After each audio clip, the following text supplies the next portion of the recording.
Il y a 40 ans, je publiais les mathématiques divinatoires, avec une préface de Jean-Charles Pichon. Je suis assez fier de cet ouvrage, qui est paru aux éditions Très Daniel, mais en condition avec les grandes conjonctions, parce que c'est un peu l'aboutissement, déjà à ce moment-là, d'une longue recherche qui avait commencé en 66 à peu près, donc une quinzaine d'années plus tôt, et qui consistait justement à rétablir un certain nombre de circuits qui s'étaient perdus. Et pour ça, je reparle parce que justement, je parle actuellement des erreurs. Dans cet ouvrage, je signe un certain nombre d'erreurs. Et notamment concernant l'alphabet hébraïque.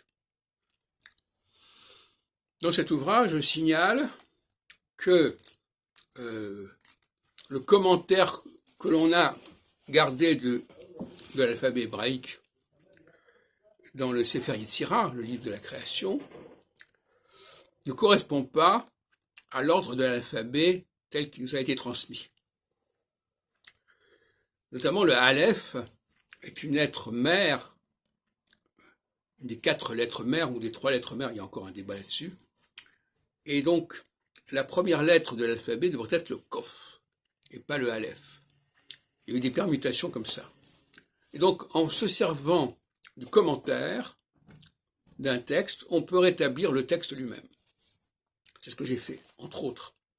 J'ai également montré dans cet ouvrage, toujours les mathématiques divinatoires que je vous conseille, l'origine des chiffres arabes. J'ai montré que la clé des chiffres arabes était au niveau de l'alphabet hébraïque. Ça ne veut pas dire que ce soit hébraïque en soi, en tout cas ça figure dans l'alphabet hébraïque. Dire, comme vous le savez, même les chiffres romains sont issus de l'alphabet latin, eh bien les chiffres arabes sont issus de l'alphabet hébraïque.